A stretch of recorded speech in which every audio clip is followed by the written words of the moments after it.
시간 다 같이 기도드리심으로 금요 예배 드리시겠습니다. 하나님 아버지 참 감사드립니다. 오늘도 은혜 가운데 저희의 삶을 돌이킬 수 있는 그 기회에 자리를 열어주셔서 저희가 어떠한 것을 의지할 때 주님 앞에 더욱더 올바른 길로 나아갈 수 있는지를 깨달을 수 있는 시간을 주셔서 너무나도 감사드립니다. 이 시간 다른 것보다 말씀 가운데 우리의 마음을 더욱더 활짝 열어 말씀 가운데 일하시는 하나님을 이 시간 제대로 경험하고 돌아갈 수 있는 그런 복된 자리가 될 수 있도록 인도하여 주시옵소서. 모든 순서마다 은혜 가운데 일하시는 하나님, 그 가운데 말씀으로서 더욱더 깊게 일하시는 하나님, 그 은혜의 깊이를 저희가 이 시간 알기 원하오니 주님 들을 수 있는 귀를 주시고 주님께만 집중할 수 있는 정신력을 우리 가운데 허락하여 주시옵소서. 예배 끝난 시간까지 오직 주님만이 일하심을 이 시간 우리가 믿음으로 고백할 수 있도록 인도하여 주실 것을 믿사오며 예수님 이름으로 기도드립니다. 아멘. 다 같이 찬송가 80장 찬양 드리시겠습니다.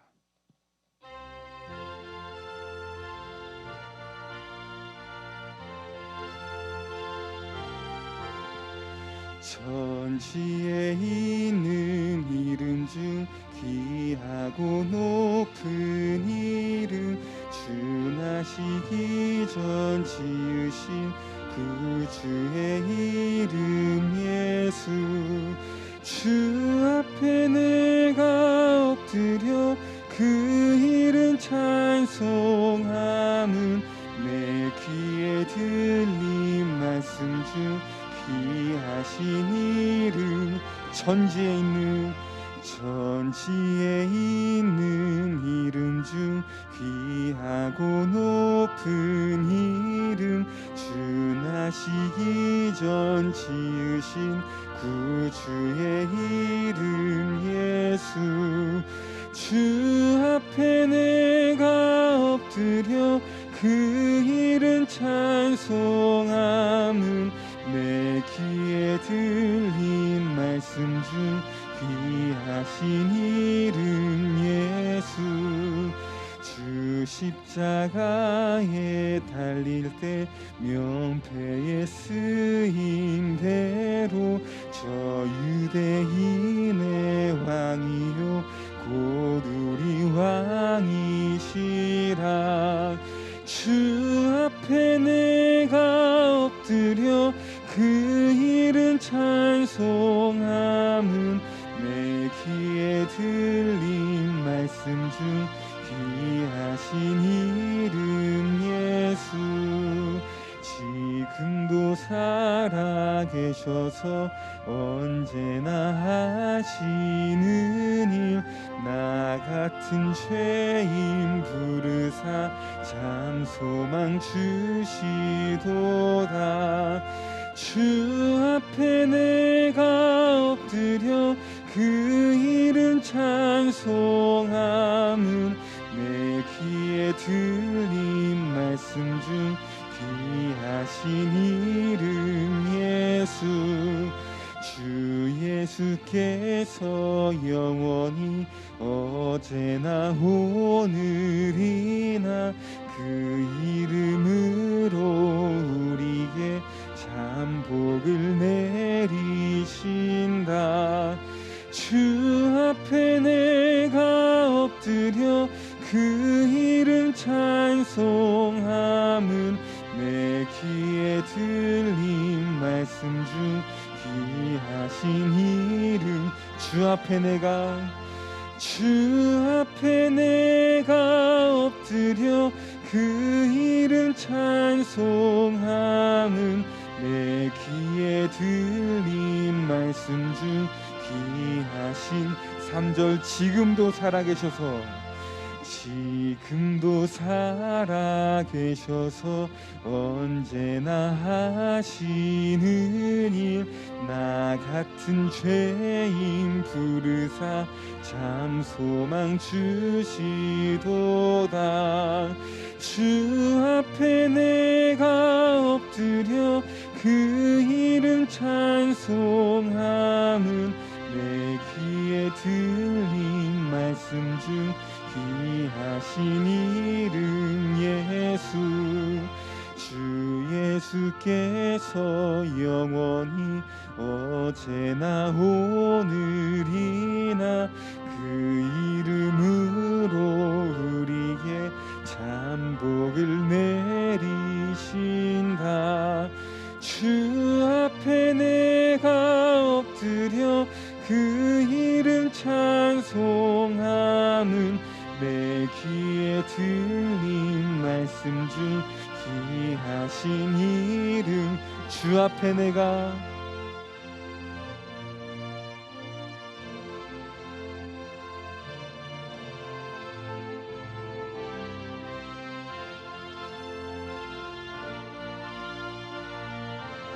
주 앞에 내가 엎드려 주 앞에 내가 엎드려 그 이름 찬송함은 내 귀에 들린 말씀 중 귀하신 이름 예수. 아멘.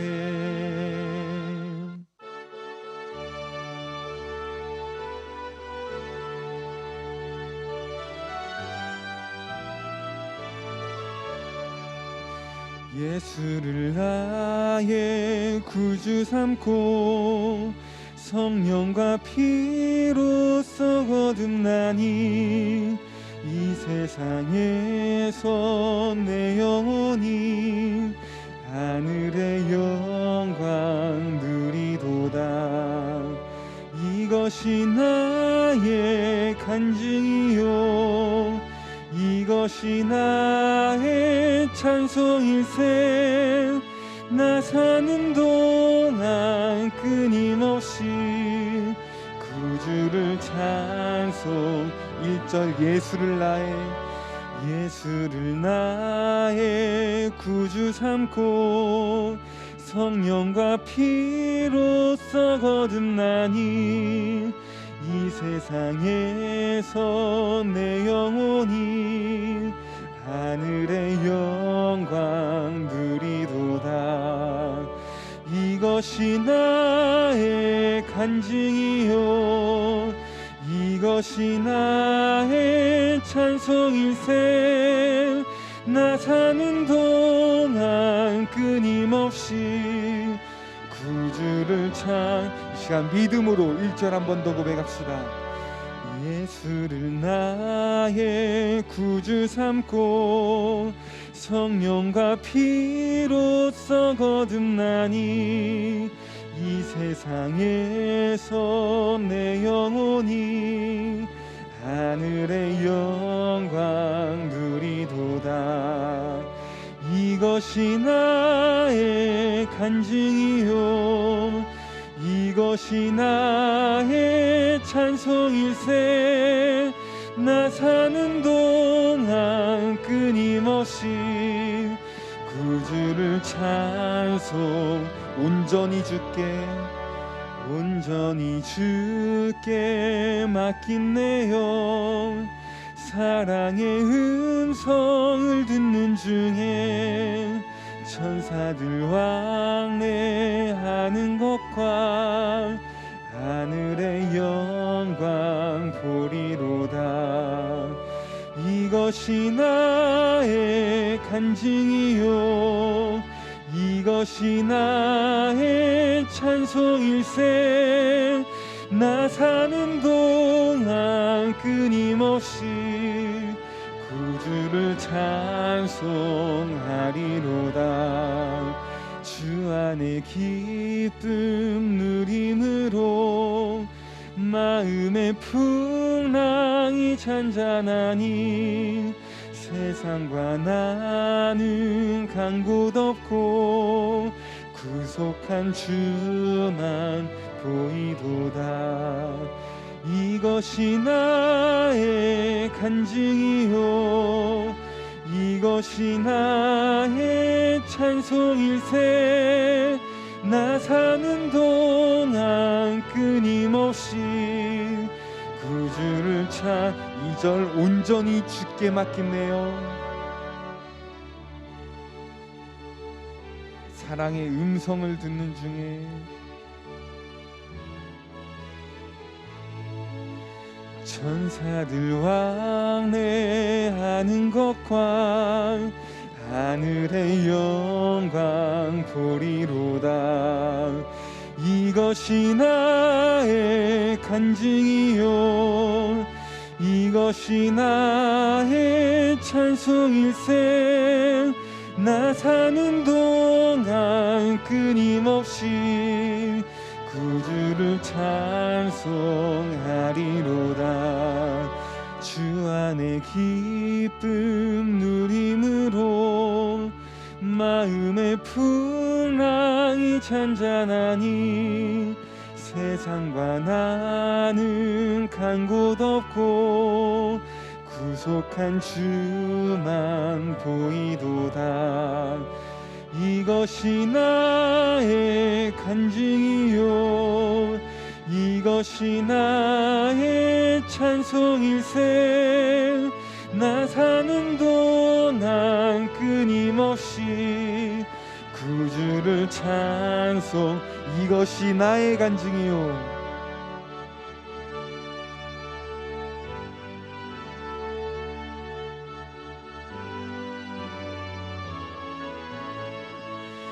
나 사는 동안 끊임없이 구주를 찬송하리로다. 아멘.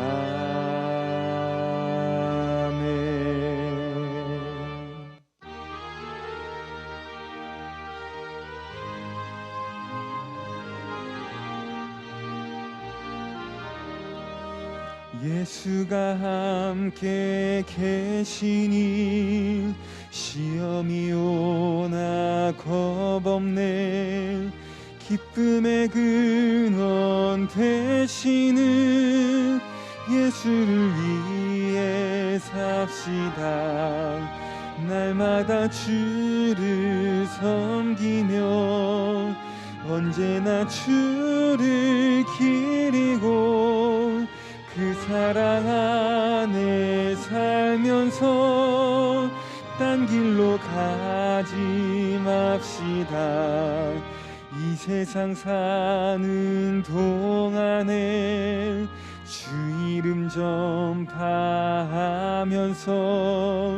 무한한 복락 주시는 예수를 위해 삽시다. 날마다 주를 섬기며 언제나 주를 기리고 그 사랑 안에 살면서 딴 길로 가지 맙시다. 이 세상 친구 없어도 예수는 나의 친구니 불의한 일을 버리고 예수를 위해 삽시다. 아멘. 날마다 주를 섬기며 언제나 주를 기리고 그 사랑 안에 살면서 딴 길로 가지 맙시다. 주께서 심판하실 때 잘했다 칭찬하리니 이러한 상급 받도록 예수를 위해 삽시다. 날마다 주를 섬기며 언제나 주를 기리고 그 사랑 안에 살면서 딴 길로 2절 이 세상 사는 동안에 주 이름 전파하면서 무한한 복락 주시는 예수를 위해 삽시다. 날마다 주를 섬기며 언제나 주를 기리고 그 사랑 안에 살면서 딴 길로 가지. 이 세상 친구 없어도, 이 세상 친구 없어도 예수는 나의 친구니 불의한 일을 버리고 예수를 위해 삽시다. 아멘.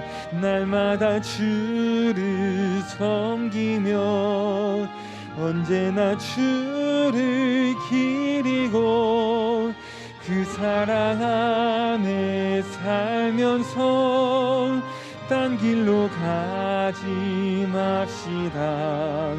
주께서 심판하실 때 잘했다 칭찬하리니 이러한 상급 받도록 예수를 위해 삽시다. 날마다 주를 섬기며 언제나 주를 기리고 그 사랑 안에 살면서 딴 길로 가지. 날마다 주를 섬기며 날마다 주를 섬기며 언제나 주를 기리고 그 사랑 안에 살면서 딴 길로 가지 맙시다. 아멘.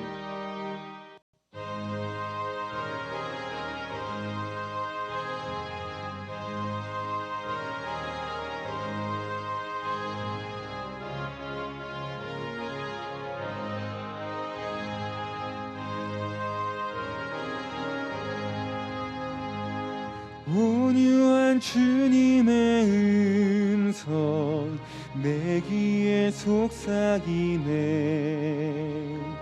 내 마음 문을 두드리니 곧 주님을 영접하라. 피하지 말라. 피하지 말라. 우리가 곁길로 피해도 맘속에 오시리. 심판날 당할 때 주님을 너 맞을 준비해. 맘속에 주님을 영접하라. 주 영접하라. 사랑의 주 예수 친히 이 땅에 내려오사 문 밖에 서서 기다리니 참 놀라운 사랑이라. 피하지 말라. 피하지 말라. 우리가 곁길로 피해도 맘속에 오시리.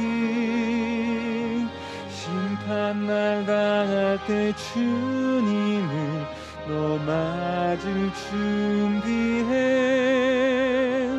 맘속에 주님을 영접하라. 주 영접하라.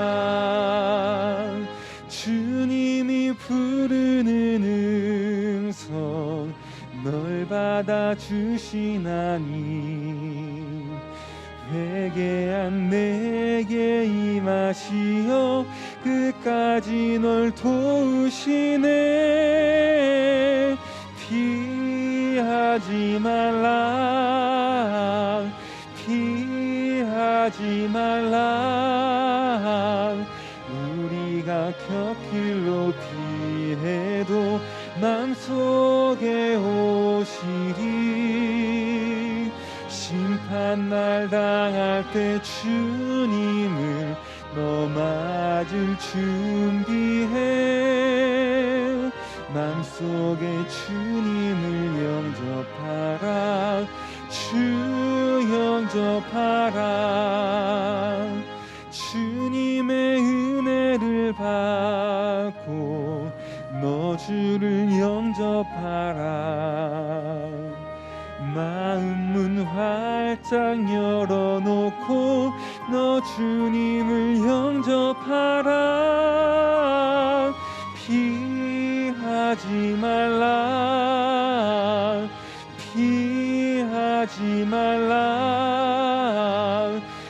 우리가 곁길로 피해도 맘속에 오시리. 심판날 당할 때 주님을 너 맞을 준비해. 맘속에 주님을 영접하라. 주 영접하라. 피하지 말라. 피하지 말라. 피하지 말라. 우리가 곁길로 피해도 맘속에 오시리. 심판날 당할 때 주님을 너 맞을 준비해. 맘속에 주님을 영접하라. 3절 주님이 부르는 음성. 주님이 부르는 음성 널 받아주시나니 회개한 내게 회개한 내게 임하시어 끝까지 널 도우시네. 피하지 말라. 피하지 말라. 우리가 곁길로 피해도 맘속에 오시리. 심판날 당할 때 주님을 너 맞을 준비해. 맘속에 주님을 영접하라. 주 영접하라. 주님의 은혜를 받고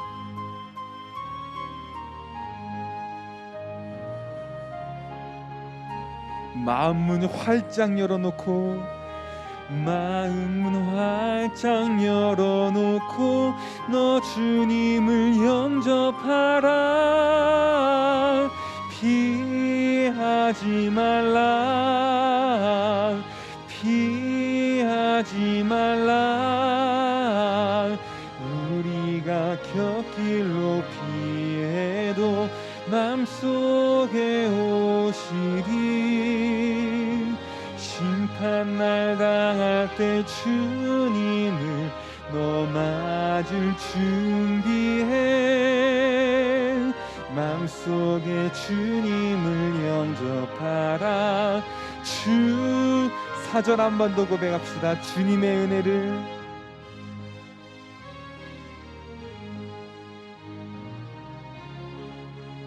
마음문 활짝 열어놓고 마음문 활짝 열어놓고 너 주님을 영접하라. 피하지 말라. 피하지 말라. 우리가 곁길로 피해도 맘속에 오시리. 심판날 당할 때 주님을 너 맞을 준비해. 맘속에 주님을 영접하라. 주 영접하라.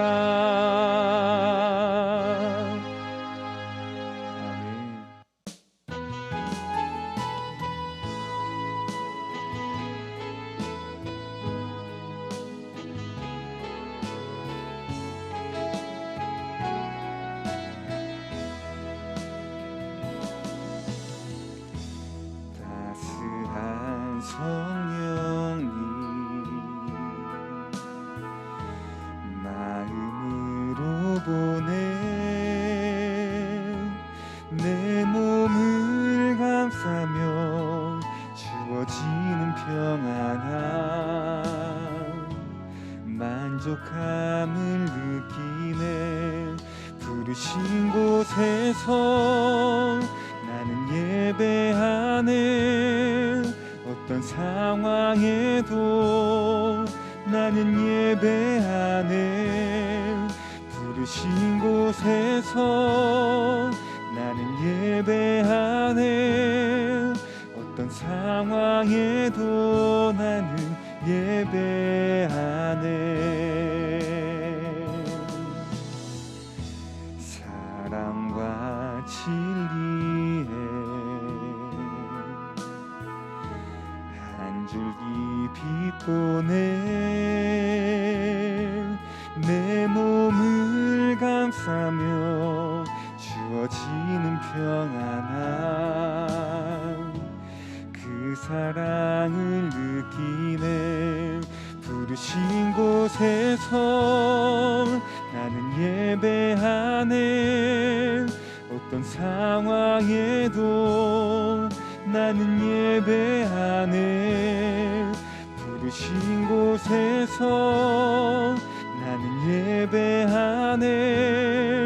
어떤 상황에도 나는 예배하네. 내가 걸어갈 때 길이 되고 살아갈 때 삶이 되는 그곳에서 예배하네. 내가 걸어갈 때 길이 되고 살아갈 때 삶이 되는 그곳에서 예배하네. 부르신 곳에서 나는 예배하네. 어떤 상황에도 나는 예배하네. 부르신 곳에서 나는 예배하네. 어떤 상황에도 나는 예배하네. 부르신 곳에서 나는 예배하네. 어떤 상황에도 나는 예배하네. 부르신 곳에서 나는 예배하네. 어떤 상황에도 나는 예배. 부르신 곳에서 나는 예배하네. 어떤 상황에도 나는 예배하네. 부르신 곳에서 나는 예배하네. 어떤 상황에도 나는 예배하네. 이 시간 오늘 예배를 위해서 다 같이 기도드리시겠습니다.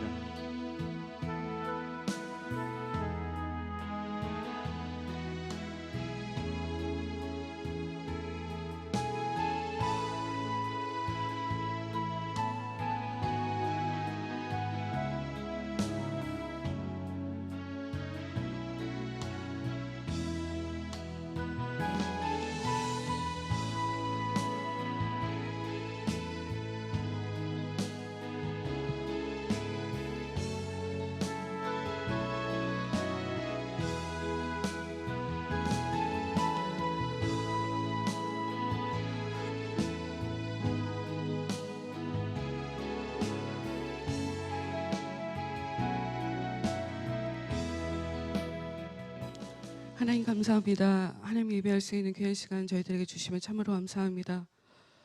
이 시간 저희들 마음을 담아 하나님께 올려드립니다. 제물로 하나님의 손에 저희들의 삶을, 저희들의 영혼을 올려드립니다. 저희들의 존재를 하나님께 올려드립니다. 하나님 받으시고 믿음이 무엇인지를 정확하게 알고 하나님께서 베풀어 주신 그 은혜 가운데서 살아갈 수 있도록 하나님 저희를 더욱더 크신 성령으로, 크신 은혜로 저들 가운데 역사하여 주시옵소서. 악한 것들에게 속지 않기를 정말 간절히 원합니다. 미혹하게 하는 그 악한 것들에게 더 이상 끌려다니지를 않게 원합니다. 하나님께서 원하시는 대로 하나님의 인도함을 받으며 주님의 인도함을 받으며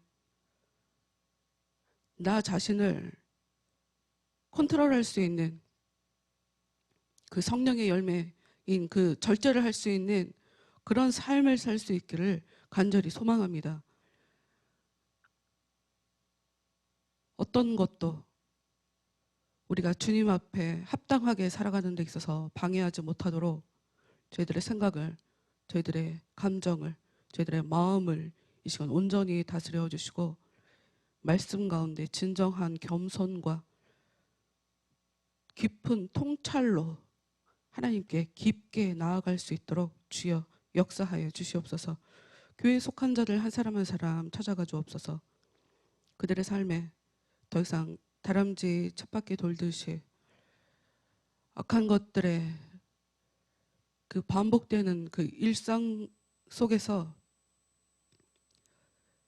더 이상 갈피를 잡지 못하고 헤매는 공허하게 살아가는 그런 삶이 아닌 우리 안에서 풍성함을 넘치도록 누리게 하시는 하나님의 그 은혜를 자신들의 삶 가운데 온전히 경험하게 하시고 그 결과로 얻어지는 그 열매들 가지고 하나님께 올려드릴 수 있는 그런 하나님 앞에 사랑스러운 인정받는 그런 삶 살 수 있는 자들 될 수 있도록 교회에 속한 자들 한 사람 한 사람 찾아가 주시고 하나님께서 크신 은혜로 그들을 붙잡아 주시옵소서. 다시 한번 끝나는 시간까지 제 입술을 다스려 주실 것을 다시 한번 간곡히 부탁드리며 예수님 이름으로 기도합니다. 아멘. 금요일은 우리가 종말론에 대해서 이야기를 하고 있죠. 종말론이라고 하면 제가 그 생각을 해봤어요. 보통 일반적으로 교회 다니시는 분들이 종말론이라고 하면 어떤 느낌으로 그 단어를 바라보실까? 그 생각을 해봤거든요. 보통 교회들은 이단들이 사실 좋아하는 게 종말론이에요. 참 너무나 아이러니한데 이단들이 좋아하는 게 종말론이고 요한계시록에 대해서 강의하시는 분들을 보면 오히려 일반 교회들이 아니라 이단들이 더 선호하는 어떻게 우리가 이렇게 됐지? 하여튼 그런 생각이 드는데 왜 그런 말 있잖아요. 그 내일 지구가 멸망할지라도 나는 한 그루의 사과나무를 심겠다. 보통 그것을 이제 일반 사람들이 얘기할 때는 누가 그 말을 했냐? 이 말은 들어보셨잖아요. 내일 지구가 멸망할지라도 나는 한 그루의 사과나무를 심겠다. 보통은 그거를 스피노자라는 철학자가 얘기한 것으로 알아요. 근데 루터가 얘기한 종교개혁을 그러니까 그 중세의 유럽에서 카톨릭 그러니까 구교라고 하면 하여튼 카톨릭 그러니까 기독교가 중세를 계속 그들에게 영향을 미쳤죠. 그 유럽 역사가 전부 다 자기들이 믿는 사람이라고 그러고 살았으니까요. 근데 이제 그때 이거 아니다 하면서 종교개혁을 그 전에도 기미는 있었으나 이제 마틴 루터에 의해서 보통 개신교라고 하는 그 카톨릭과 다른 노선을 걷게 되는 이제 새로운 세력이 등장하게 된 건데 그때 이제 그것을 주도한 사람이 마틴 루터란 말이에요.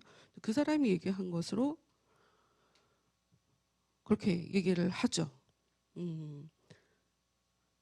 보통 이런 얘기는 이제 이런 얘기를 쓸데없이 접근한 사람은 무슨 말이냐? 그건 스피노자가 한 거다. 무슨 말이냐? 그건 마틴 루터가 한 거다. 무슨 말이냐? 마틴 루터가 한 거 아니고 나치 치하에 살고 있는 독일인들에게 희망을 주려고 교회에서 어떤 목사님이 그냥 얘기한 거다. 뭐 이런 거 갖고 싸운단 말이죠. 어떤 사람들은 이런 게 중요한 게 아니잖아요. 여기서 이 말이 어떠한 의미인가. 내일 지구가 망할지라도 나는 한 그루의 사과나무를 심겠다. 망하는 거, 어떤 일이 벌어지는 건 중요하지 않는 거예요. 내가 어떤 사람인가, 나는 무엇을 하는 사람인가, 내 존재가 중요하다라는 접근을 하고 있는 거거든요. 똑같은 얘기인 거예요 지금. 종말론이라고 하면 무슨 세상 끝날이 되면 응? 뭐 무서운 일이 일어나고 14만 4천 명만 구원 받을 거고, 우리는 힘들지 않고 휴가 받아서 공중에 미리 하늘로 올라갈 거고, 이 땅에 남아있는 사람들은 아주 지옥 같은 고통을 당하게 될 거고. 보통은 종말론을 이런 식으로 접근하는데 이건 다 개소리다 이거야.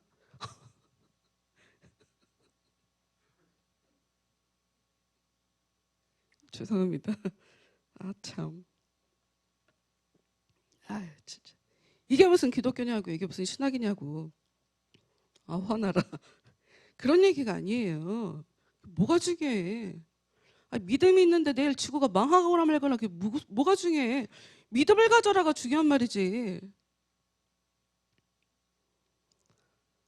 그러나 어찌됐건 종말론이라고 하는 그 정점을 그리고 있는 요한계시록 20장 말씀 오늘 한 번 더 보고, 20장 6절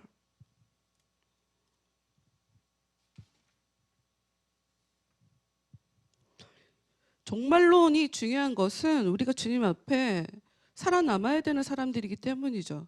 어떤 사람들이 살아남았나를 요한계시록 20장 6절을 봤을 때, 그러니까 모든 일이 정리된 이후에 이런 그러니까 예수님 옆에 있는 사람들에 대해서 이제 묘사하고 있는 요한계시록 20장 6절, 첫 번째 부활에 든 사람들은 복이 있으며 거룩한 자들입니다. 거룩한 자들이 첫 번째 부활을 했다고 하죠. 그들에게는 두 번째 사망이 있을 수 없습니다. 그들은 하나님과 그리스도의 제사장이 되어 그리스도와 함께 1000년 동안 왕 노릇을 할 것입니다. 지금 제사장이 되어 왕 노릇을 한대요. 이 두 가지를 다 하는 이 사람들이, 거룩한 이 사람들이 종말의 때에 살아남는 자들이구나 하는 이 말씀을 보면서 이제 왕 노릇하는 것에 대해서는 요한계시록 처음부터 좀 이제 굉장히 구체적으로 디테일하게 써 있기 때문에 그것을 보려고 이제 처음에 했다가 아니 나 제사장부터 봐야 되겠구나 그러면서 이제 우리가 지금 히브리서를 보고 있는 거란 말이죠. 과연 제사장, 하나님과 그리스도의 제사장이 된다는 것이 과연 우리한테 대체 무슨 의미인가? 우리가 이런 사람이어야 된다는 거거든요. 우리가 하나님과 예수님의 제사장이 되는 거고, 주님과 함께 왕노릇하는 사람, 이 사람들이 죽고 나서, 죽음 이후에 삶을 다 살고 나서 목숨이 끊어지고 난 이후에 하늘 날아가서 지금 이런 사람으로, 이런 모습으로 산다는 게 아니라 지금 그런 모습으로 살고 있다는 거예요. 지금 그런 모습으로 살아가고 있다는 거란 말이에요. 그래서 우리가 지금 히브리서 말씀을 보는 거죠. 히브리서는 제사장, 특히 대제사장 되시는 예수님에 대해서 굉장히 깊게 아주 긴 글을 기록하고 있는데, 특히 이 7장에 보면 갑자기 예수님 얘기를 하다가 멜기세덱 얘기를 표현을 하고 있죠. 멜기세덱이라는 이름을 뜬금없이 하고 있죠. 멜기세덱, 창세기에 나오는 아브라함이 만났던 사람, 아브라함이 전쟁을 끝내고 왔을 때 와서 하나님의 이름으로 축복해줬던 그 사람, 멜기세덱 이름을 갑자기 얘기하면서 예수님이 멜기세덱이라는 사람의 이 절차, 그 방식을 통해서 제사장이 되신 분이다 하는 그런 얘기를 하고 있어요. 이런 얘기도 어려우실 수 있어요. 여러분, 우리가 정확하게 이해해야 될 게 있어요. 뭘 정확하게 먼저 단서를 달아야 되냐면, 이 히브리서는 유대인들에게 쓴 글이에요. 이게 지금 우리가 바라보는 제사장과 유대인들이 바라보는 제사장은 그 의미가 굉장히 달라요. 우리는 교회에 와서 그냥 예배를 드리죠. 그러나 이 사람들은 실제로 동물을 가지고 제사를 드렸던 사람들이에요. 그리고 반복적으로 말씀드렸지만 구약 성경의 사람들은 어떤 사람들이냐? 율법을 무시했던 사람들. 특히 제사를 아무 신에게나 드렸고 제사장도 아무나 하고 싶은 대로 시켜줬다. 이래서 망한 사람들 얘기란 말이에요. 그래서 거기서 살아남은 사람들이 율법을 정말 중요하게 지키려고 엄청 노력하며 그러다가 율법이라는 것에 아예 그냥 묶이는 바람에 자기들이 갖고 있는 이 율법과 제사도 사실 예수님 때문에 하나님이 이제껏 중요하다 얘기하셨던 건데 그 의미를 제대로 몰라서 그냥 율법을 우리가 정확하게 잘 지켜야 돼. 우리가 이거 안 지켜갖고 망했잖아. 우리 제도 이거 우리 마음대로 하다가 우리 망했잖아. 그러니까 우리가 망하지 않으려면 우리가 이거 열심히 잘 지켜야 돼. 이러다가 오히려 예수님을 죽여버려서 망한 사람들이란 말이에요. 그러나 여전히 이들에게 미안해요. 망하기 전 여전히 이들에게는 율법을 지키며 이 제사를 드리는 이 행위가 굉장히 중요하단 말이에요. 이들에게 우리가 이제껏까지 지켜왔던 율법을 통해서 하나님이 정말 무엇을 얘기하고 싶은지, 이 제사장이라는 것을 통해서 무엇을 얘기하고 싶은지를 다시 설명하려고 이들은 아론이라고 하는 사람, 그러니까 레위 자손에 의해서 이 지방 사람들만 제사장이 돼야 된다를 아예 그냥 머릿속에 집어 넣어놓고 생각하고 있는 사람들인데, 그것에 대해서 설명하려고 이스라엘 백성들이 만들어지기도 전에 아브라함 앞에 나타났던 멜기세덱이라는 이름을 소환시킨 거예요. 이 얘기도 어려우실 수 있어요. 그러면 우리는 이거를 비슷한 상황이 예수님 때도 일어났었거든요. 비슷한 상황. 지금 히브리서가 진행되는 방식과 비슷한 상황이 예수님 당시에 실제로 일어났었어요. 그거를 한번 보도록 할게요. 마태복음 22장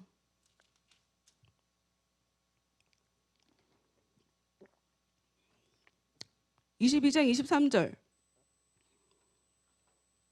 마태복음 22장 23절. 지금 이게 이 제사장이라고 하는 이 이야기, 제사장의 진정한 의미가 무엇인지를 이 사람들이 지금 지키고 있는, 유대인들이 지키고 있는 이 제사장의 진정한 의미가 무엇인지를 설명하려고 그러니까 이스라엘 사람들이 만들어지기도 전에 옛날에 존재하고 있었던 이스라엘 사람들과 전혀 상관없는 것 같은 멜기세덱이라는 인물을 데리고 와갖고 지금 제사장이라는 이 제도에 대해서 설명을 하는데, 이런 일을 예수님도 겪었다. 마태복음 22장 23절 읽어볼게요. 같은 날 사두개파 사람 몇이 예수께 왔다. 사두개파 사람들은 사람이 죽은 후에 부활하는 일은 있을 수 없다고 주장하는 사람들이었다. 그 유대교 안에는 크게 네 가지 종파라고 해야 되나? 나뉘어져 있어요. 이 사두개파가 누군지 얘기하려면 또 하여튼 사두개파라는 사람이 있었어요. 이 사람들은 부활이 없다고 얘기를 하는 사람이에요. 이런 사람들에게 예수님이 부활을 설명하느라고 이들이 굉장히 중요하게 여기는 법, 형이 죽으면 동생이 형수에게 대신 아들을 낳아줘야 되는 그 법을 가지고 예수님이 설명을 해요. 24절, 25절, 26절. 나 이거 읽어야 되나? 나 이거 읽으면 너무 많은데? 읽어야 되나? 24, 좀 읽어봅시다. 24절. 선생님, 그러니까 부활이 없다고 주장하는 사람이 물어보는 거예요. 예수님한테. 선생님, 모세는 만일 어떤 사람이 자녀가 없이 죽으면 그 동생이 그 형수와 결혼하여 죽은 사람의 재산을 상속할 아들을 낳아 주어야 한다고 하였습니다. 그런데 우리 이웃에 7형제가 살고 있었습니다. 그들 가운데 첫째가 결혼해 살다가 죽었는데 아들이 없었습니다. 그래서 이 형수는 둘째와 결혼하였습니다. 둘째도 아들이 없이 죽었고 쭉 나가는, 이거 보신 적 있을 거예요. 7명이 다 죽어버렸대요. 그럼 나중에 아내는 누구 아내가 되는 거예요? 하고 물어보는 거죠. 29절. 예수님의 대답은, 예수께서 대답하셨다. 너희는 성경도 모르고 하나님의 능력도 모르기 때문에 잘못 생각하고 있구나. 이 사람들 이 말씀에 대해서 굉장히 중요하게 여기고, 율법에 대해서, 특히나 이 사두개파는 그 바리새인보다는 이 성경에 대해서 그렇게 중요하게 여기는 자들은 아니지만, 하여튼 너희들이 지금 성경을 모르기 때문에 이들이 성경을 중요하게 여기는데 이들에게 니들의 성경을 몰라. 그러니까 그런 생각을 하는 거야. 하는 그런 얘기를 하죠. 30절. 부활한 다음에는 결혼하지 않고 하늘에 있는 천사처럼 된다. 라고 하면서 니네들이 생각하고 있는 부활이란 단어가 너희들이 부활을 몰라서 지금 쓸데없는 생각, 질문, 고민 그런 걸 하고 있어. 그거 얘기를 하고 하셨단 말이에요. 그런데 34절 봅시다. 근데 그 상황에 33절 보면 군중은 예수의 이 말씀을 듣고 깊은 감명을 받아요. 같은 이야기인데 군중들은 예수님의 얘기를 듣고 감명을 받는데 사두개파나 바리새인들은 어떻게 하면 예수님을 흠을 잡아볼까? 뭔가 종교 지도자라고 하는 사람들은 자기들이 안다는 생각에 사로잡혀서 내가 틀릴 거라고 생각을 못하는 거죠. 난 알아.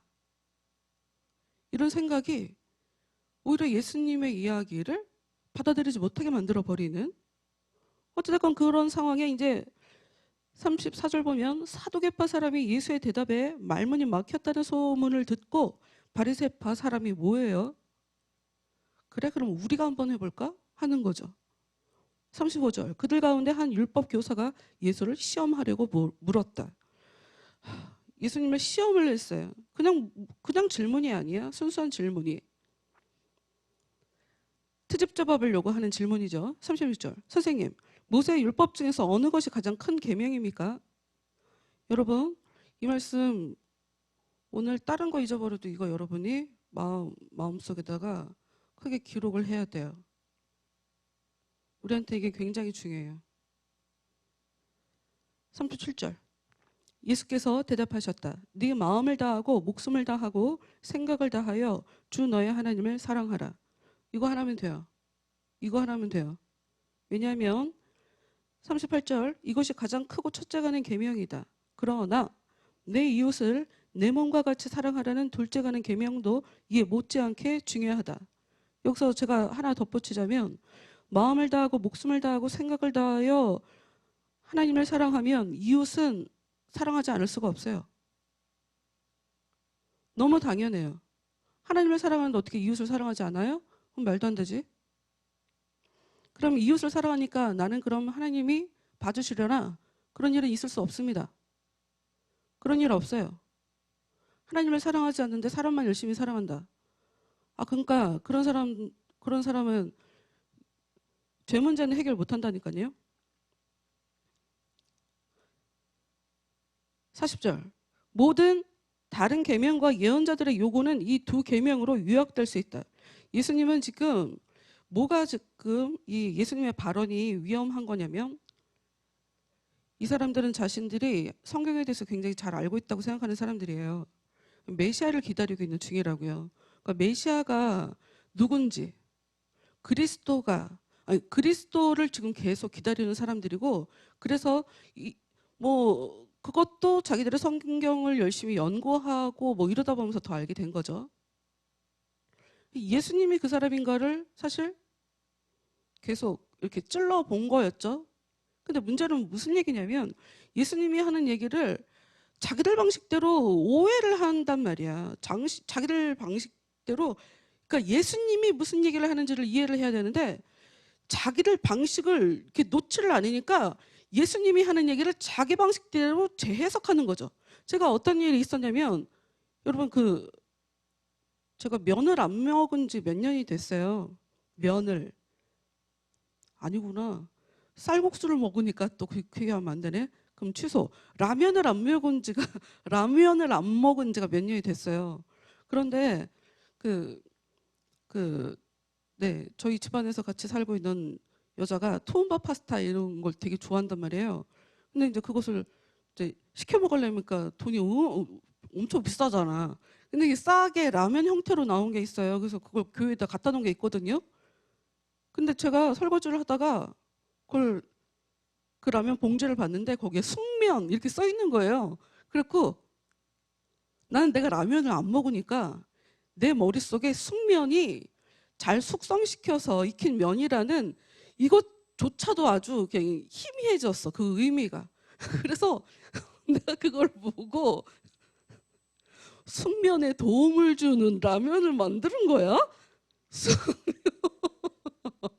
저 라면을 끓여 먹으면 저기에 들어가 있는 그 어떤 영양소가 잠을 잘 자게. 아, 치즈, 우유? 설마 뭘 더 첨가한 거야? 저도 모르게 그 생각을 하더라고요. 그런데 다시 생각을 해보니 말이 안 되지. 그러고 보니까 그 숙면이 아닌 거야. 그러니까 이렇게 여러분 우리는 그가 무슨 말을 하는지를 이해를 하려고 대화를 할 때 그런 노력을 좀 기울여야 되는데 우리는 특히나 이 군중들은 자기들이 모르는 사람이라고 생각을 해요. 그러니까 편견 없이 예수님의 얘기를 듣는다고. 그러나 뭔가 배우고 알고 자기들이 지도한다고 하는 이 사람들은 자기들이 안다고 하니까 이제껏까지 가르쳐 왔으니까 뜬금없이 나타난 사람 저 사람 이야기를 들으면 자기들은 전부 다 잘못 가르쳤던가 아니면 정말 무지한 사람이 돼버리는 거예요. 이게 쉽지 않은 문제죠. 네 이상해? 너는 혼자야? 우린 여럿인데? 우리 이제껏 우리 그렇게 살았는데? 지금 이 사람들이 이런 식으로 접근하는 거죠. 이 사실 히브리서도 그런 관점인 거예요. 이들이 이 제사의 진정한 의미를 모르고 예수님을 믿어야 되는데 유대 방식을 계속 고수하고 있으니까 그래갖고는 너희들 예수님 진짜 못 믿는다 그러면서 제사장 얘기를 설명을 하는 예수님이 진짜 제사장이다라고 얘기하면서 갑자기 멜기세덱이라는 이름을 뜬금없이 소환한 것도 이런 일 때문이란 말이죠. 41절 이때 어떤 일이 벌어지냐면 예수님께서 바리새파 사람들이 둘러 앉아있는 자리에서 질문을 던져요. 뭐라고 질문을 던지냐면 이 사람들은 지금 그리스도를 기다리고 있다고, 메시아를 기다리고 있다고. 자기들을 다윗처럼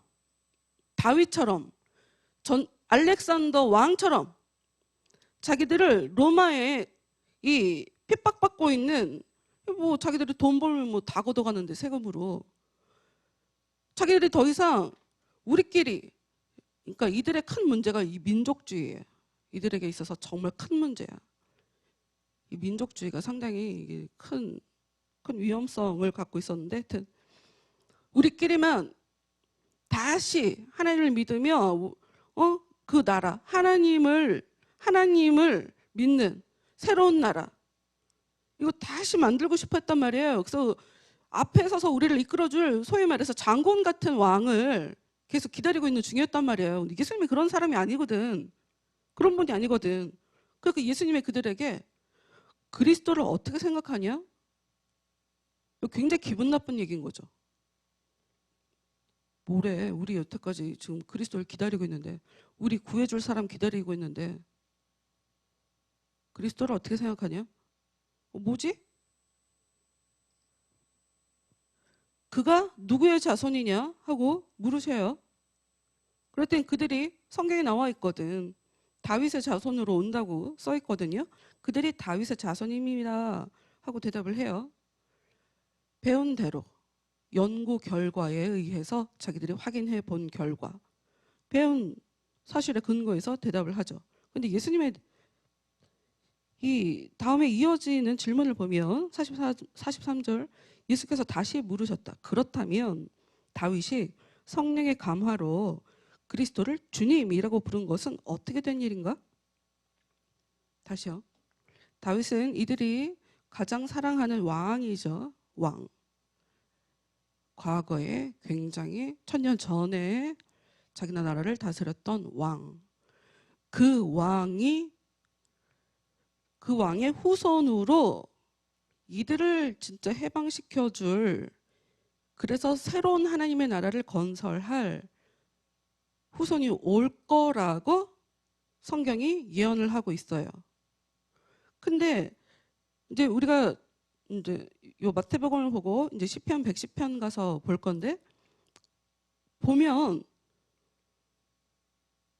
내 후손으로 그리스도가 온다고 얘기를 하는데, 다윗이 성령의 감동을 받아서 이 말하고 있는 이 장면을 보면 자기 후손에게 주라고 표현을 하고 있단 말이에요.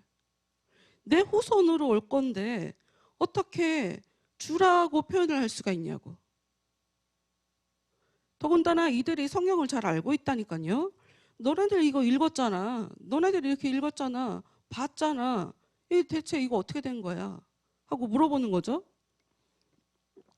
44절. 이게 시편 110편 1절에 나오는 말씀이에요. 44절. 여호와께서 나의 주 임금님께 이르신 말씀이라. 여기 내 오른쪽에 앉아라. 내가 네 원수들을 네 발 아래 둘 때까지 앉아 있어라. 이게 시편 110편 1절에 나온 말씀이거든요. 다윗이 나의 주 임금님께라고 써 있잖아요. 여호와께서 나의 주 임금님께. 다윗이 왕인데, 특히나 이 10편 110편은 왕의 대관식 때 사용했던 그런 대관식 때 찬양하는, 왕을 높이는 그런 글로 그렇게 여겨져요. 그런데 45절이 다윗이 그리스도를 주님이라고 불렀는데 그리스도가 어찌 그의 자손이 되겠느냐? 그러니까 즉 이 얘기는 예수님은, 그리스도는 다윗의 후손으로 오셨지만 실은 예전부터 계셨던 분이다. 지금 이 얘기를 하고 싶은 거예요. 다윗의 후손으로 오셨지만 사실 이 그리스도는 원래 예전부터 계신 분이다. 다시요. 사람으로 오시지만 원래 신이다. 이 얘기를 하고 싶은 거예요. 예수님이. 이 사람들이, 특히 이 율법 교사, 이 바리새인들이, 우와, 자기가 예수님의 얘기가 왜 불편하냐면 모세 율법 중에 뭐가 제일 크냐라고 얘기를 물어봤는데, 예수님은 마치 자기가 예수님 모세보다 더 높은 것처럼 얘기를 한단 말이에요. 그리고 예수님이 하나님이랑 자기랑 하나인 걸로, 자기가 마치 신인 것처럼 이렇게 얘기를 한단 말이에요. 그러면 이 사람들은 너무 화가 나는 거지. 그러니까 이 사람들은 신이 올 거라고 생각을 못한 거예요. 신이 올 거라고 생각을 못했다고. 하나님이 자기들을 구원해줄 그리스도로 올 거라고는 생각 자체를 못하고 그냥 다윗의 자손, 그러니까 왕족, 다윗의 후손 중에 우리를 이끌어줄 그냥 장군 같은 그 왕, 힘센 왕, 지략이 있는 그런 왕, 그냥 사람이 올 거라고 생각했는데 신이 와버린 거예요. 신이 와버린 거지. 근데 끝내 이들은 그걸 받아들이지 못해요. 여러분, 그래서 이 사람들이 그냥 유대교로 지금도 그들은 예수를 인정하지 않는 거예요.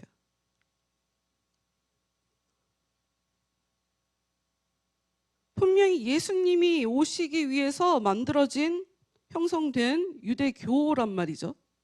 근데 정작 이들은 수단으로 쓰임을 받았죠. 그리고 이들이 예수님을 믿지 않아요. 쓰임은 받았으나 믿지는 않아요. 굉장한 아이러니죠. 지금 예수님이 그리스도, 너희들을 구원해줄 그 메시아, 구원자, 이들은 계속 구원자를 기다리고 있어요. 예수님이 이들에게 구원자에 대해서 어떻게 생각하냐? 그 구원자가 누구 자손이냐?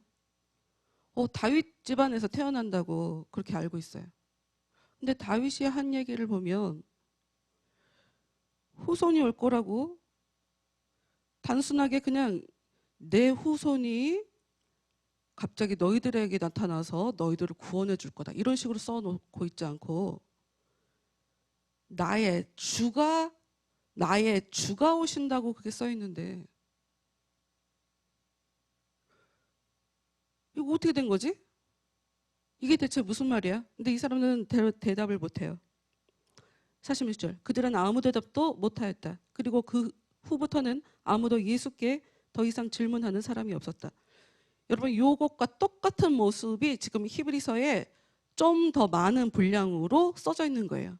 똑같은 얘기인 거예요. 예수님이 지금 제사장으로 오셨죠. 일단 시편 110편을 보고 다시 돌아갈까요? 일단 시편 110편을 보고 다시 히브리서로 돌아갈게요.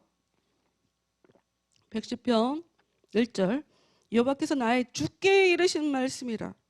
나의 주께 이야기하는 사람은 다윗이에요. 여호와께서 나의 주께 이르신 말씀이라. 여기 내 오른쪽에 앉아라.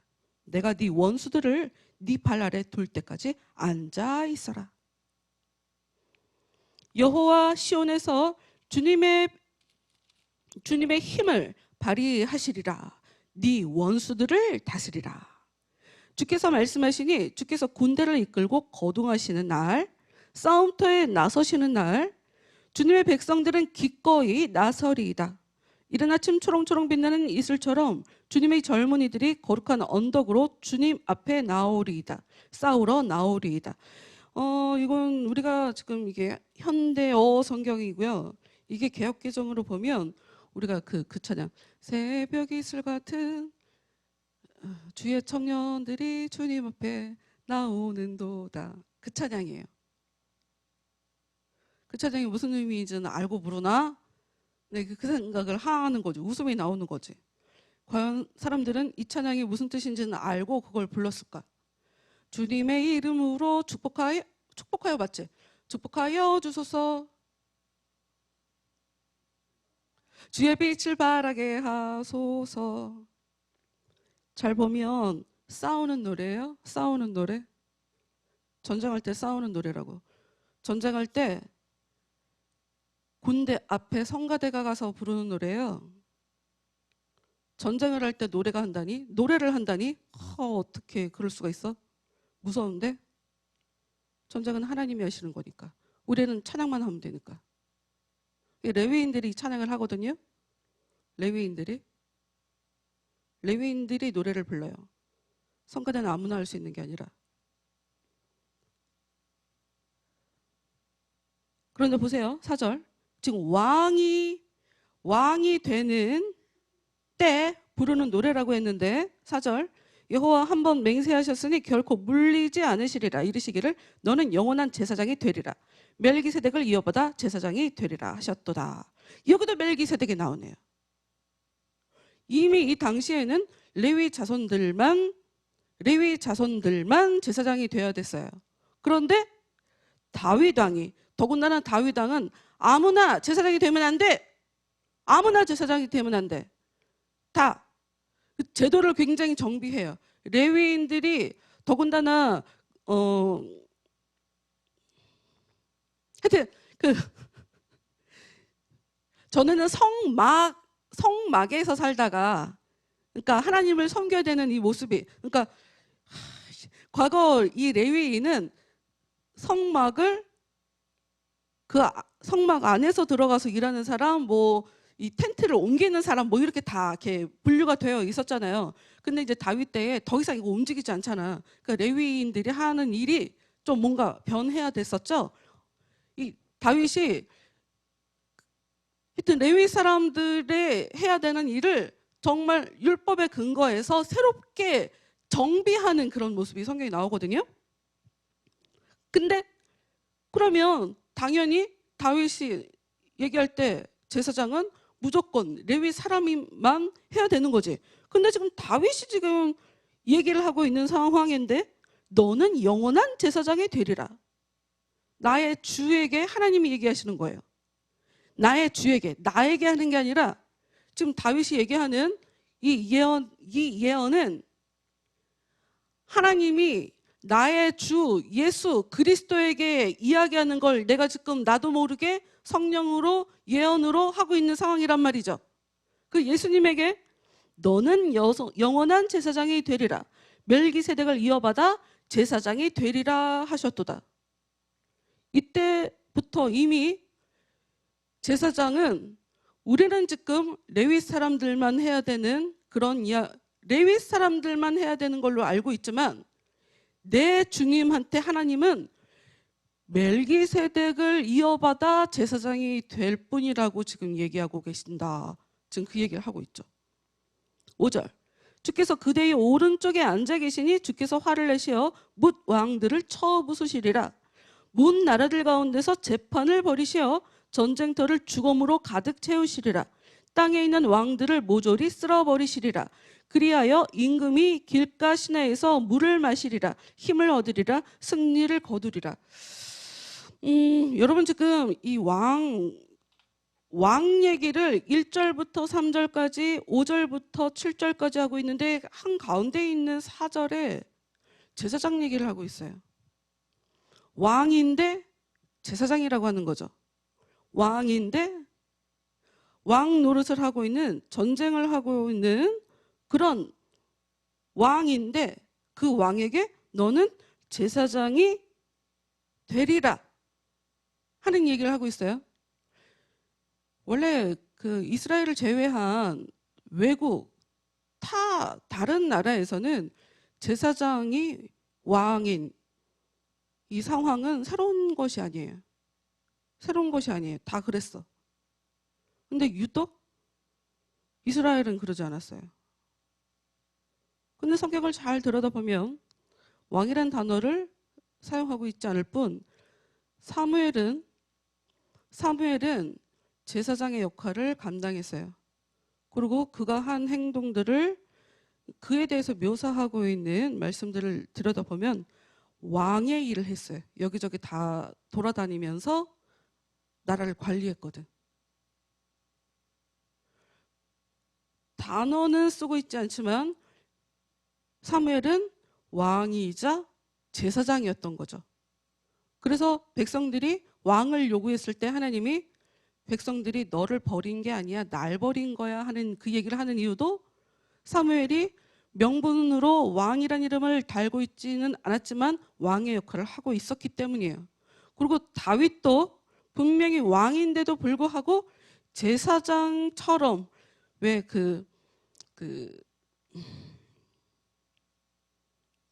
법궤가 들어왔을 때 막 속옷이 다 보일 정도로 막 껑충껑충 뛰어갖고 막 아내가 어떻게 속옷이 다 보이도록 왕이 채신머리 없이 막 그러냐고 막 이런 그런 장면을 네, 성경에 그런 장면 나오거든요. 잘 보면 왕인데 제사를 드리고 있네 하는 다윗 왕도 왕인데도 불구하고 제사장의 일을 하는 장면이 나오고요. 그리고 솔로몬도 보면 왕으로 추대되는 그 상황에 제사를 드리면서 제사장들이 해야 할 일들로 하나님께 기도를 해요. 백성들의 죄를 용서해 주시고 뭐 이런 얘기를 제사장의 일을 하는 것을 보여요. 유독 첫 번째 왕이었던 사울 왕만 왕인데 왜 제사 드렸어요 하고 혼난 유일한 사람이에요. 누구에게는 그게 허락되고 누구한테는 허락이 안 됐네. 좀 다른 얘기를 해볼까요? 첫 번째 얘기했던 사무엘은 제사장의 일을 했었고 그리고 왕의 일도 했었다. 근데 여기서 이상한 거 사무엘은 레위 사람이 아니에요. 에브라임 지파 사람이에요. 성령의 감동을 받아서 하나님의 은혜로 태어났죠. 그래서 하나님 앞에 올려드리는 사람이죠. 하나님의 섭리에 의해서 레위 사람이 아닌데도 불구하고 제사장 일을 하고 있는 거예요. 멜기세덱 얘기를 하고 있고 지금 다윗도 우리 다시 히브리서로 갑시다. 히브리서 7장.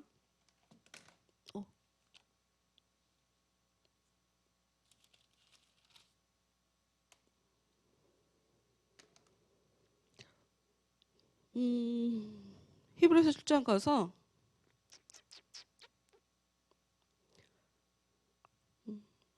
12절부터 다시 볼게요. 지난주에도 보긴 했는데 12절. 지금 예수님이 제사장이다 하는 이야기를 설명을 하려고 지금 계속 이야기를 하는 상황에 지금 12절, 하나님께서 새로운 계통의 제사장을 보내실 때는 그것을 받아들이기 위하여 하나님의 율법도 바꾸셔야 됩니다. 그런데 여러분, 지금 이 이야기는 제사 제도가 지금 바뀌었다라고 하는 것을 지금 설명해 가고 있는 과정인 거예요. 제사 제도가 바뀌었다. 다시 말씀드리지만 한국 사람들이 이 말씀을 볼 때 제사 제도가 바뀐 게 뭐가 특징적인 거지 하고 마음에 확 와닿지 않아요. 근데 유대인들에게 이 이야기는 어찌 보면 충격적으로 와 닿을 수 있어요. 율법이, 제사 제도가 절대로 변하면 안 되는, 반드시 지켜야 되는 걸로 알고 사는 그 사람들에게 이 이야기는 충격적으로 다가오죠. 13절. 그런데 모세가 유다 지파에게 제사장을 맡긴 일이 없는데도 불구하고 그리스도께서는 레위 지파가 아니라 제사장으로는 선택받은 일이 없는 유다 지파에서 나셨습니다. 좀 더 읽어볼게요. 15절. 그러니 우리는 하나님의 방법이 바뀌었다는 것을 알 수 있습니다.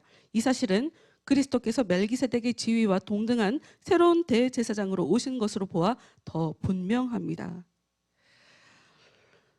글씨 하나하나를 이해할 필요는 없으세요, 여러분. 다 이해할 필요 없어요. 지금 이 이야기를 하고 싶은 거는 제가 어찌 보면 지금 사무엘 이야기를 얘기했잖아요. 구약에서는 율법대로 살지 않고 특히나 이 북이스라엘 같은 경우에 레위인이 아닌 아무나 제사장을 하고 싶어 하는 사람들에게 그 제사장을 시켜준 것 때문에 그들이 망한 거거든요. 그런데 그러면 이 율법이라는 것이 굉장히 중요하고 반드시 지켜야 되는 것처럼 보이지만 제가 사무엘 얘기를 먼저 해버리면서 사실 똑같은 얘기를 지금 한 거예요. 사무엘, 하나님의 섭리에 의해서 하나님의 율법은 분명히 레위인만 제사장을 할 수가 있는 것인데 하나님의 섭리에 의해서 이미 에브라임 사람인 사무엘이 제사장과 왕의 역할을 하고 있었다고요. 응? 있었다고요. 그러니까 이게 어떤 의미, 이걸 어떻게 설명을 해야 될까를 여러 가지로 고민하다가 제 딴에는 생각을 한다고 생각을 한 건데 여러분 좀 뜬금없다고 느끼실 수도 있어요. 그러면 내가 설명을 못하는 거지 뜬금없는 얘기는 아니야. 뭐냐면 저는 이제껏 제가 예수님 믿고 난 이후에, 그러니까 제가 뭐 하여튼 어찌됐건 건 모태신앙이라고 했잖아요. 모태신앙이라고 어려서부터 계속 교회를 다녔단 말이에요. 근데 이제 20살에 주님 만나고 난 이후로 예배를 빠져본 적이 없다니까요. 별로. 수요일 금요일도 빠져본 적이 없어요. 왜냐하면 나한테는 너무 감사한 시간이고 복된 시간이고 이것보다 더 중요한 일은 없고, 아까 예수님이 하나님을 사랑하는 게 가장 중요하다고 그랬잖아요. 마음을 다하고 정성을 다하고 힘을 다하고. 힘들어도 나는 예배 시간이 없으면 내가 어쩔 수 없지만 예배를 하고 있는데 내가 어떻게 예배를 안 가요. 그래서 나는 예배를 반드시 참석해야 돼요. 근데 교회를 보면 제가 이분들에게 여러분 교회 나오셔야 돼요. 무조건. 무슨 말이에요. 교회를 나와야지. 그래야지 우리 삶에 이 뿌리 내리고 있는, 영향을 미치고 있는 이 불통, 그러니까 우리는 모두 다 죄인이라 형통이 아니라 불통의 영향을 받으며 산단 말이에요. 은혜를 받아야 이 불통이 우리한테서 계속 떠나가고 형통의 삶으로 변하는 거란 말이에요. 그러니 무조건 수요일 나오세요, 무조건 금요일 나오세요 라고 얘기해야 되는 게 맞잖아요. 근데 내가 말을 못하는 게 어떤 식의 이야기로 나는 이게 접근하게 되냐면, 엄마가 아이한테 너 아빠한테 효도해야 돼. 너 그래야 한 푼이라도 유산을 더 받아. 라고 얘기한다고 해봅시다. 맞는 말이죠? 이게 맞는 말이에요? 틀린 말이에요? 아빠한테 효도해야 되는 건 당연한 거 아니에요?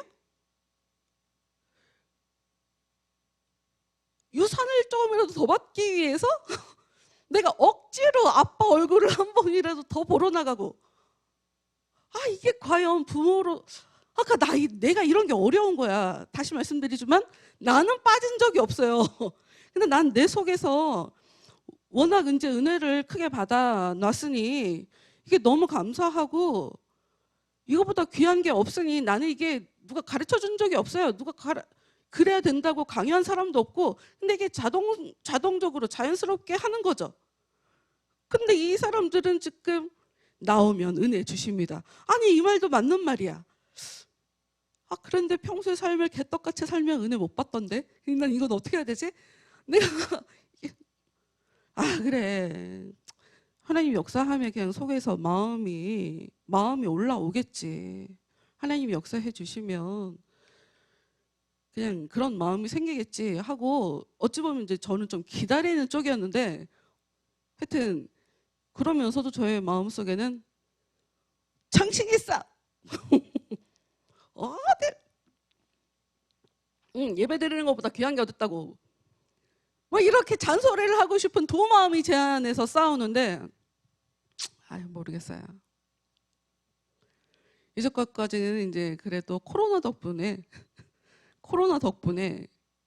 그냥 좀 괜찮은지 모르겠지만, 여러분한테 제가 드리고 싶은 이야기는,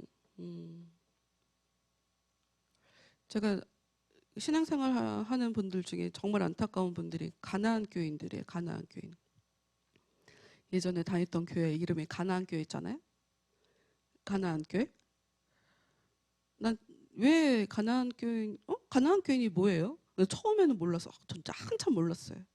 가나안 교인들만을 위한 메시지도 방송 같은 데서 계속 나오더라고요. 계속 가나안 교인으로 살라 이거지. 뭘까 이건?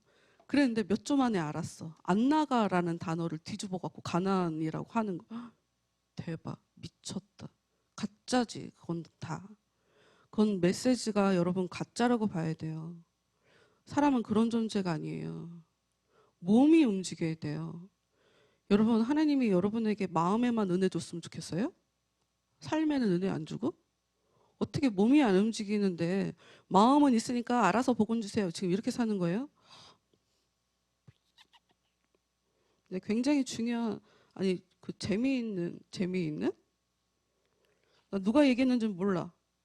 누가 얘기했는지 모르고 갑자기 저 얘기야 이래갖고 제가 기록한 얘기가 있는데, 선에 대한 방관이 악을 꽃 피운다. 모르겠어요. 내가 어디서 봤는지 모르겠어. 선에 대한 방관이 악을 꽃 피운다. 우리는 내가 믿음이 없으니까 내가 하나님 앞에 좀 안 나가도 상관없다고 생각하죠. 여러분 그게 악인 거예요. 자기가 악인 줄 모르는 거야. 하나님을 소홀히 여기는 거라고. 하나님은 우리에게 무시당할 이유가 없는 분이에요. 나한테 예배는 내 목숨이 왔다 갔다 하는 문제예요. 내 생명을 걸고, 나는 맞으면서도 왔다니까 교회를. 뭐 집안 난리 나요. 막 뒤집혀져 갖고. 근데 예배를 포기할 수 없어. 그래서 집에 들어가면 뭐 무슨 일 벌어질지 충분히 예상되는데, 그냥 그조차도 그냥 하나님 손에 맡기고 그냥 예배 나오는 거예요. 나는 그러면서 교회를 다녔어요. 뭐 항상 여유만 있어서 제가 교회 다닌 거 아니에요. 제가 어린애 1, 2, 3 연년생으로 1, 2, 3 연년생으로 걔네들 셋을 데리고 교회를 다녔다니까요. 유아실에 던져놓고 뭐 사모님이 애기 하나 봐주고 전도사님이 애기 하나 봐주고 조금 이제 큰 애들은, 큰 이제 딸은 좀 걔는 이제 내가 봐주지 않아도 이제 혼자 놀고 이래서 가장 무관심하게 키운 몰라. 난 모르겠어. 하여튼 양육도 중요하고 내가 결혼 생활하는 것도 중요한데, 하여튼 나한테 가장 중요한 건 내가 하나님을 예배하는 거란 말이야. 내 마음이 좀 흡족해질 때까지, 내 마음이 너무 진짜 은혜 주신, 나는 이미 예수님 때문에 그 극도의 행복함을 느껴본 사람이잖아요. 근데 결혼하고 나서 그게 싹 없어졌잖아. 지옥처럼 5년을 살았으니. 네가 나중에 말 안 들어갖고 내가 불순종해서 사서 고생했다는 것을 이제 5년이 끝나는 무렵에 내가 그걸 깨달았지만 어쨌든 그때까지 말은 더럽게도 안 들으면서 내 마음속에 나는 주님 때문에 너무 기쁘고 행복하게 살았는데 내가 첫사랑을 잃어버렸구나. 내 마음이 기쁘지 않아. 내가 행복하지 않아. 나는 하나님의 뜻대로 결혼했는데 대체 이 지옥 같은 삶은 뭔가? 그런 하나님한테 하나님 붙잡을 수밖에 없죠. 뭐든 여러 가지 뭐 이걸 다 일일이 설명을 못하지만 제가 드리고 싶은 건 예배하는 데 있어서 그러니까 은혜를 알면 예배의 가치를 알아요. 은혜를 알면 우리가 예배에 대해서 소홀히 하는 건 하나님에 대해서 잘 모르기 때문이에요. 하나님을 잘 모르니까 소홀히 할 수 있는 거예요. 예수님의 이야기는 마태복음에 아까 우리가 읽었었던 예수님의 얘기는 율법, 너희들이 갖고 있는 그 많은 율법 중에 가장 중요한 거 하나님 사랑해야 돼. 사랑이 뭔데요? 사랑이 대체 뭔데? 대체 사랑이 뭐예요? 아, 나 하나님 너무 좋대. 이게 사랑이에요? 웃기고 있네. 꺼지라고 그래. 아니, 사랑은 욕을 먹어도 사랑하는 게 나를 발길로 차도 그 사람을 미워하지 않는 게 사랑이죠. 나는 하나님을 믿는데 하나님이 나를 시험 들게 하다니 하나님이 안 계신가 봐. 그러니까 얘는 사랑하지 않으니까 그러는 거야. 그러니까 시험 들었다는 얘기 자체를 하면 안 돼. 하나님을 모르면서 하나님을 사랑하지도 않으면서 하나님을 사랑해 보려고 노력도 하지 않았으면서 성급하게 답을 내리고 쉽게 하나님을 등을 돌리고 하나님을 무능력한 것처럼 하나님이 나에 대해서 아무 생각도 갖고 있지 않은 것처럼 하나님이 나에 대해서 전혀 계획이 없는 것처럼 쉽게 단정져 버리고 하나님께 등 돌려놓고 무슨 시험을 들었다고 얘기를 하냐고. 그 얘기할 자격이 없는 거지. 예수님 얘기는 네 마음을 다해라. 진심이 뭐예요 대체? 진심이 있어요? 진심이 있어? 뭐가 진심인데? 나는 많은 사람들이 하나님 앞에 진심을 못 보인다고 생각해요. 진짜 진심이 있어요?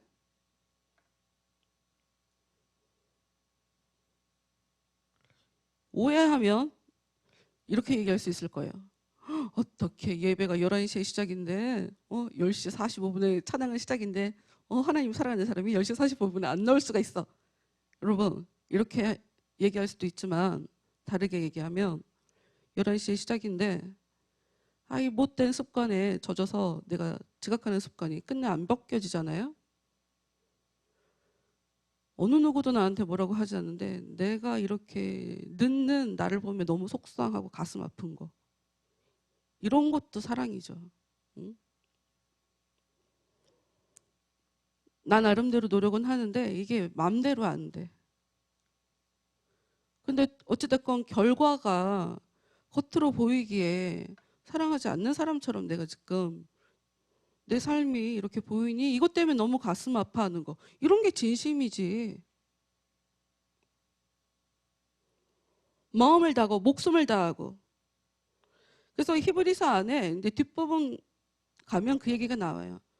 너희들 피 흘리기까지 싸우지 않았다. 신앙생활을 하면서 목숨을 각오하고 너네 신앙생활 하지 않았다.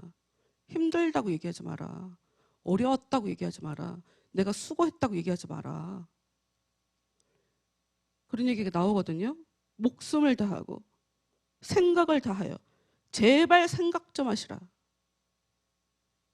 근데 이제 또 이상한 생각하면서 나는 생각이 많은데 내 생각은 끝도 없이 이어지는데 또 이런 식으로 또 가죠.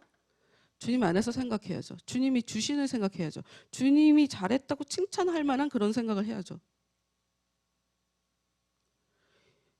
분명히 성경에는 사람을 죽이는 생각이 있다고 해요. 그러면 그런 말씀을 보면 말씀을 붙잡고 기도해야죠. 주님, 제 머릿속에 있는 이 저를 죽이는 생각, 저를 사망으로 이끌고 가는 생각, 이 생각을 없애주세요. 여러분 이게 지금 히브리서 안에서 얘기하고 있는 그 제사장인 예수님이 우리한테 의미 있는 이유인 거예요. 그거 얘기하려고 이렇게 복잡하게 지금 얘기를 끌고 나가고 있는 과정이라고. 우리 안에는 하나님이 좋아하시는 감정이나 생각도 있지만 하나님이 예수님이 절대 용납하실 수 없는 그런 생각이나 감정들 많아요. 그런 것들을 내가 버리는 거. 이게 지금 제사하는 거란 말이에요. 자기는 모를 뿐. 이게 바로 지금 영적 제사를 하고 있는 거란 말이지. 이런 거 네가 하려고 한다고 해서 다시요. 예수님이 도와주셔야, 성령께서 도와주셔야 아, 이게 의미 없구나 하는 것을 알게 돼요. 보통은 이게 의미 없구나 하는 것도 모른단 말이죠. 예수님이 도와주셔야 아, 이게 의미 없구나 하는 것도 알게 돼요. 그러면 또 다음 스텝으로 가서 내가 알고 있으면 이거를 정리하는 게 또 마음대로 돼요? 안 돼요. 이게 의미 없다 알아도 절대로 이게 우리 안에서 떠나가지 않아. 근데 몇십 년 동안 나한테 익숙해져 있기 때문에 나 그 자체라. 그럼 그때 또 성령의 도움을 받아야죠. 예수님 도와주세요. 그래서 우리한테 지금 이 히브리서 얘기를 지금 제사장 얘기를 하면서 제가 여러분에게 한국 사람은 이해하기 어렵다, 유대인들은 이게 충격적으로 다가온다 하는 얘기를 말씀을 드리면 우리는 또 그러니까 제사장이라는 이 단어가 그러니까 어떤 의미냐고 하고 의문 계속 궁금증이 이게 해결이 안 되죠. 제사장이 있어야 된다는 거예요. 무슨 얘기냐? 제사장은 어떤 일을 하냐면 사람은 모두 다 죄인이고 각자 자신들이 갖고 있는 이 죄의 문제는 자기 스스로 털어낼 수 없어요. 버릴 수 없어요. 극복할 수 없어요.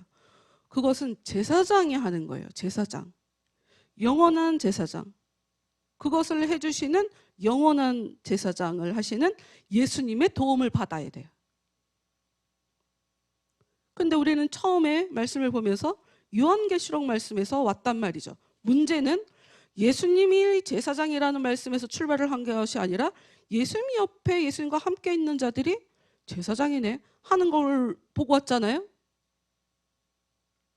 그건 더 깊은 세계를 얘기하는 거겠죠? 좀 더 한 단계 더 높은 얘기를 하는 거겠죠? 도움을 받는 것에만 그치는 걸 얘기하는 게 아니죠.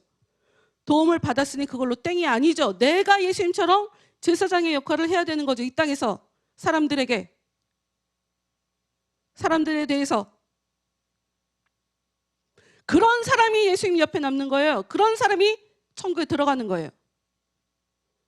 근데 뭐 도움도 제대로 못 받아갖고 내 것도 해결 못했는데 무슨 내가 제사장이 되냐고요. 내 것도 해결 못해서 이리저리 끌려다니고 있는데 이 죄의 문제에 대해서 무슨 왕노릇을 하냐고. 그냥 헐만 좋아갖고 왕왕왕왕 나는 왕자다. 하나님 믿으면 내가 천국에 무슨 왕자나 공주가 되는 것으로 착각하지 마세요. 신앙생활 그런 거 아니니까. 뭘 그렇게 자꾸 섬김 받으려고 예수님이 섬겨준다 하니까 섬김 받으려고 아주 거기 익숙해져 갖고 하나님은 호구 취급하고 예수님은 호구 취급하고 이용해 먹으려고 조금만 힘들면 떠나가고 등 돌리고 욕하고 평생 그러고 살죠. 마지막 정치 얘기하는 거 아니에요? 여러분 정치 얘기하는 거 아니에요? 나 또 밑밥 간다. 지금 정치 얘기하는 거 아닌데 그렇다고 해도 할 수 없어요. 난 정치 얘기를 하려고 하는 게 아니야. 여러분 요즘 지금 한국이 뉴스만 틀면 갑자기 단어가 생각이 나. 검수완박. 검찰의 수사권을 완전 박탈한다. 이 문제 때문에 엄청 시끄러웠죠. 오늘 좀 줄었어요. 이게 되게 어이없어요. 과정을 보면 되게 어이없어요. 민주당은 특히 안철수 씨가 민주당 들어가서 엄청 서럽고 속상하고 이렇게 기를 쓰지 못한 이유가 있어요. 우리 열심히 운동할 때 민주화 운동할 때 너는 뭐 했냐, 너는 공부했냐, 너는 돈 벌었냐. 운동을 안 했으니 명함도 내밀지 마. 민주당 분위기가 이러거든요. 여러분 이 사람들은 대학교 들어가면서부터 민주화 운동하는 사람이에요. 민주화 운동을 했던 사람들이에요. 민주화 운동을 위해서 지금 몇 년이야? 내 나이 또래 정도 있으니까 30년이 됐네요. 근데 지금 이들이 하는 행태를 보면 전혀 민주적이지 않아. 되게 웃기죠. 30년을 민주화를 위해서 투쟁한 사람들이에요. 전혀 민주적이지 않아요. 고집만 부려. 전혀 고집만 부려. 이들은 민주화 운동을 한 사람들이 아니라 민주화 믿음을 갖고 있는 사람들이에요. 믿음만 있어, 믿음. 종교라고. 그래서 막 사람을 찬양하죠. 사람을 찬양해요. 특징이지.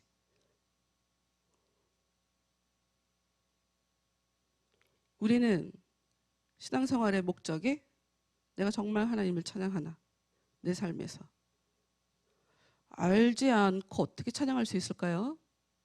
은혜를 알지 않고 어떻게 찬양할 수 있을까요? 보통은 알려고도 하지 않으니 그럼 찬양할 수 없겠네요. 진짜 찬양은 못 하겠네요. 성경을 가만히 들여다보면 여러분, 우리는 위로를, 내가 너무 힘들 때 하나님이 우리를 위로해 주시는 이거를 위로받는다고 생각하거든요. 성경은 그렇게 얘기하지 않아요. 성경은 그렇게 얘기하고 있지 않아요.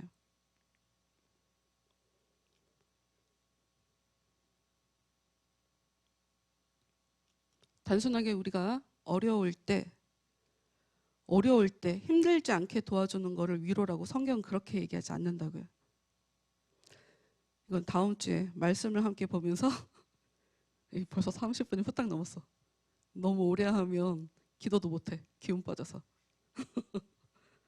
평소도 기도 짧게 하는데. 하여튼 내가 여러분한테 드리고 싶은 말씀은, 하나님은, 우리가 믿는 하나님은 전능하신 하나님이에요. 그리고 인간은 절대로 자신의 죄를 스스로 해결할 수 없습니다. 자기도 모르게 죄 짓고요. 그 죄로 다른 사람을 죄 짓게 만들어요. 특히나 부모님들은 자식들을 죄 짓게 만들죠. 자기도 모르게 그래요. 자기도 모르게.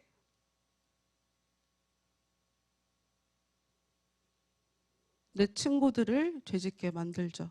자기도 모르게. 우리는 그래서 제사장이신 예수님의 도움을 우리의 삶에 반드시 받아야 돼요. 예수님의 도움을 받아야 된다고.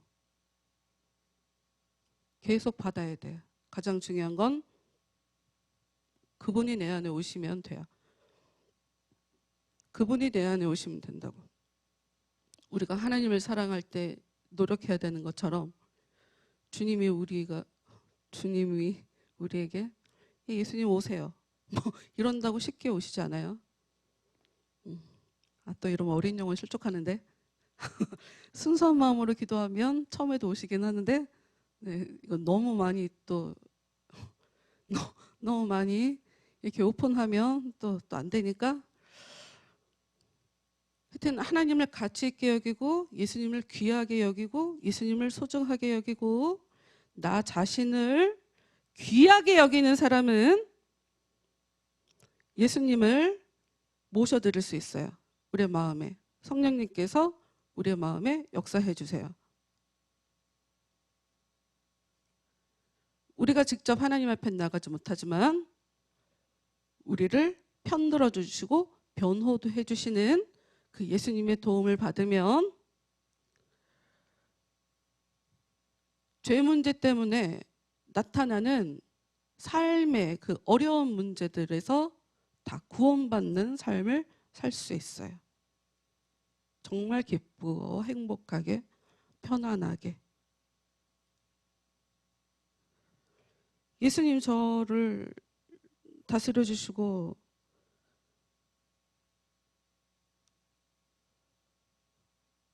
제가 은혜에 파묻혀서 은혜를 따라서 은혜를 더 알고 살아가는 그런 제가 되게 하여 주옵소서.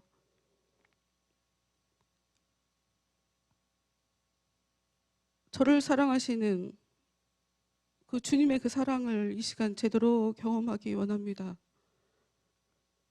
아니, 제가 주님을 사랑하기를 원합니다. 하나님 사랑하는 것을 어떻게 하는 것인지 잘 모릅니다. 예수님을 사랑한다고 찬양하며 고백은 하지만 제가 예수님을 어떻게 사랑하는지 저는 잘 모릅니다. 사랑할 수 있도록 이 시간 저에게 은혜 주시고 저를 다스려 주옵소서. 다 같이 기도하도록 하겠습니다.